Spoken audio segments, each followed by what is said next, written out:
Il m'indiqua un petit chemin sur la droite de la propriété et me précéda d'un pas.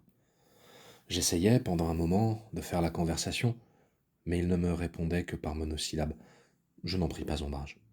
La forêt était douce, artificielle, sans la force du temps, mais elle me rassurait, parce qu'elle empêchait l'océan d'être trop près, et l'odeur des arbres, des feuilles, des chênes, des frênes, de l'homme, masquait celle des embruns.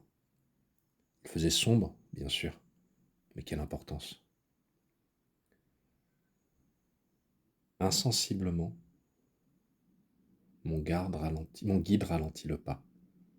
Je lui demandai si nous étions encore loin, et il me répondit que non, mais qu'il était parfois bon de prendre son temps.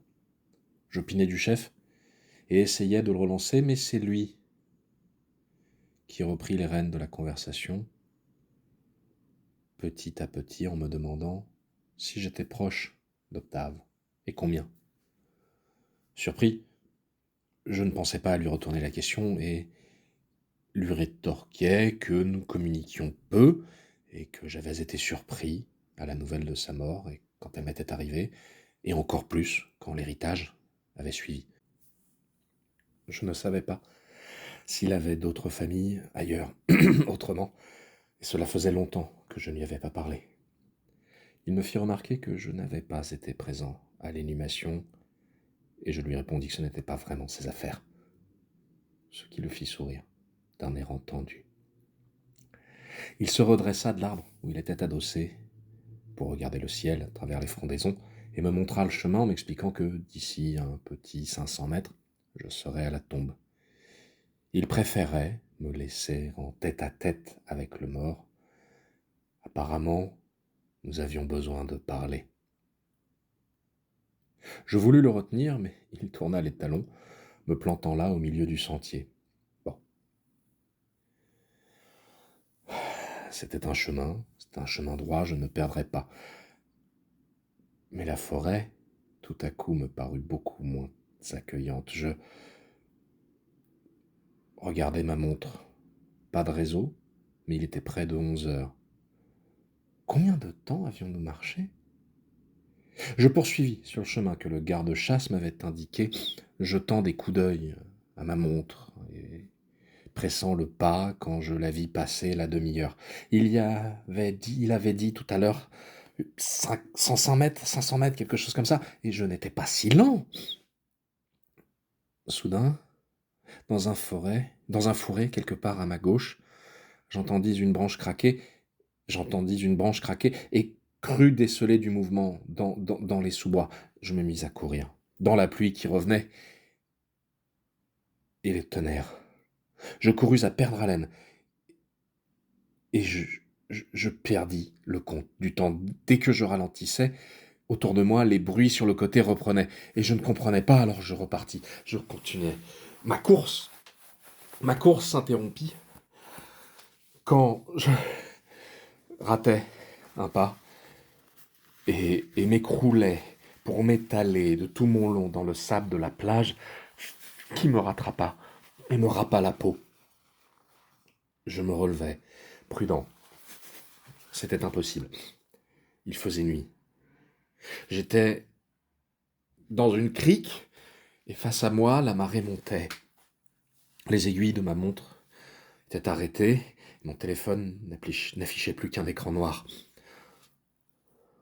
Devant moi, pas plus de 30 pas au-delà, la marée, et en regardant l'estran, je vérifiais qu'elle montait. Et là-bas, un peu plus loin peut-être, un caveau. Un caveau de la taille d'un petit kiosque, les deux battants en bois surmontés d'un fronton où se lisait distinctement, en grandes lettres, le prénom et le nom de mon oncle Octave Robin.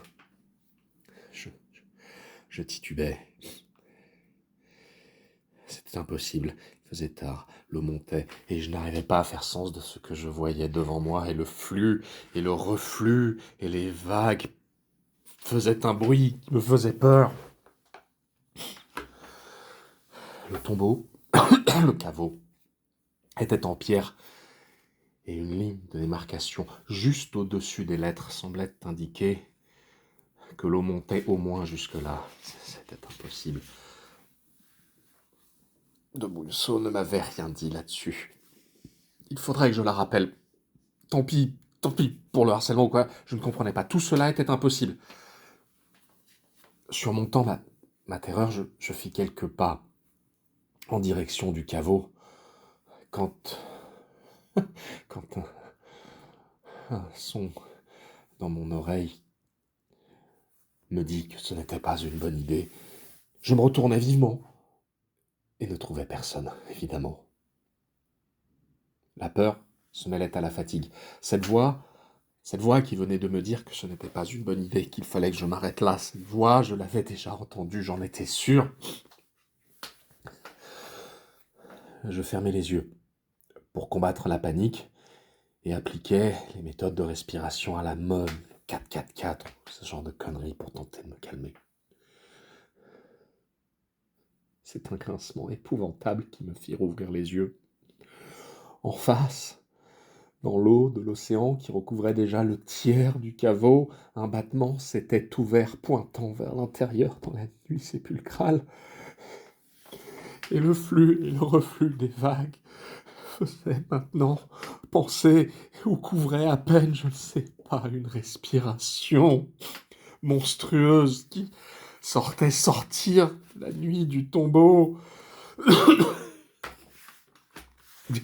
Je demeurais là, fasciné, cherchant à voir, à comprendre ce qui faisait bâiller cette porte, d'où venait ce son.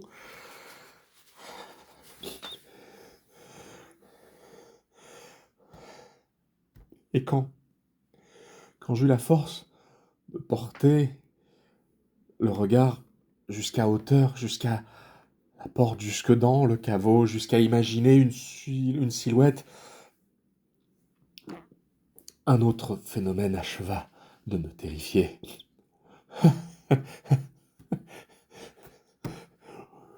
Au lieu de continuer à submerger le tombeau comme elle le faisait depuis tout à l'heure, cette marée montante, l'eau se sépara, ouvrit un chemin, un sentier qui, depuis la porte dont le deuxième battant menaçait de s'ouvrir aussi, menait en ligne droite jusqu'à moi.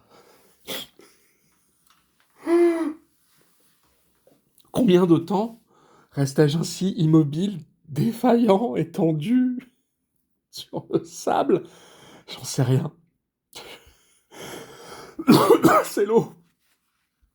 C'est l'eau, quand elle commença à me lécher le visage comme une râpe, et de sel, que je me réveillais. Devant moi, le tombeau était totalement ouvert. La lumière des étoiles pleuvait sur lui, tombait du ciel comme une couleur folle. Quelque chose m'attirait dans ce caveau, une force qui me disait d'y aller. Quand je me fus relevé, mon premier mouvement, mon premier pas fut dans cette direction.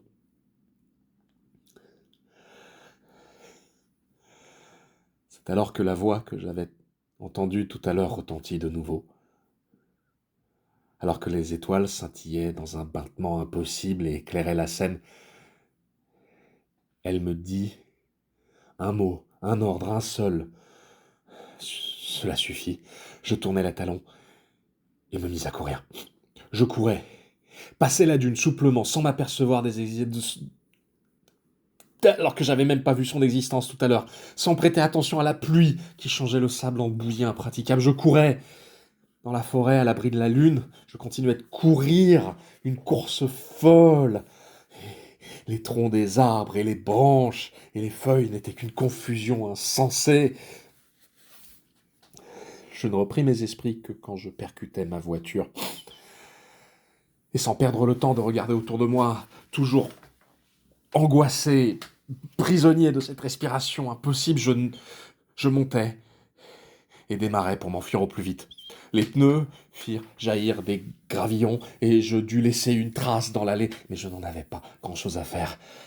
C'est seulement quand je m'engouffrais en dehors de l'allée basse que je quittais le portail qui était demeuré ouvert. Je ne sais pas pourquoi, j'étais sûr de l'avoir fermé, mais c'est pas grave, je passais de toute manière, et s'il avait été fermé, je serais passé en force. C'est seulement quand je revins sur la route départementale que je commençais à rouler pour m'éloigner de la forêt, pour m'éloigner de la mer, que je réussis à retrouver un semblant de calme.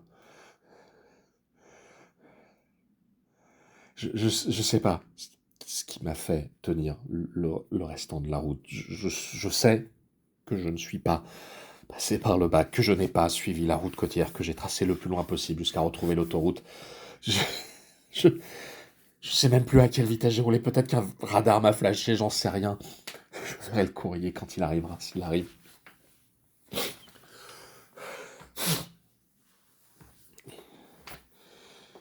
Il est 20h. 20h30, la nuit tombe. La pluie ne cesse pas. Cette voix qui m'a dit de courir, je l'ai déjà entendue. Et je l'entends dans mes cauchemars. Je suis sûr que c'est dans mon cauchemar. Je le sais, j'en sais rien. Mais le pire,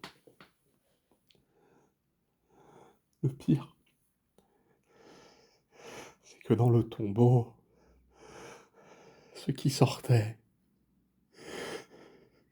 c'était mon oncle.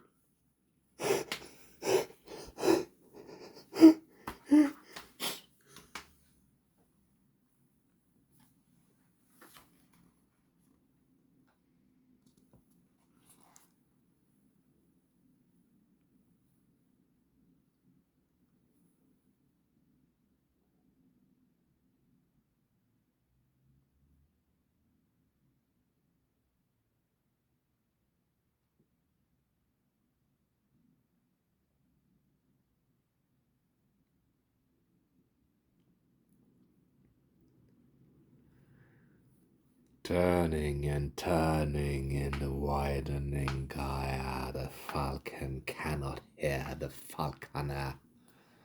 Things fall apart. The center cannot hold. Mere anarchy is loosed upon the world. The blood-dimmed tide is loosed, and everywhere the ceremony of innocence is drowned.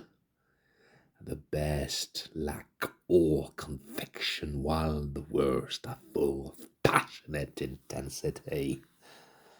Surely some revelation is at hand. Surely the second coming is at hand. The second coming. Hardly are those words out when a vast image out of Spiritus Mundi troubles my sight. Somewhere in sands of the desert, a shape with lion body and the head of a man, a gaze blank and pitiless as the sun, is moving its slow thighs, while all about the real shadows of the indignant desert buds. The darkness drops again. But now I know that 20 centuries of stony sleep were fixed in nightmare by a rocking cradle. And what rough beast, its hour come round at last, slouches towards Bethlehem to be born.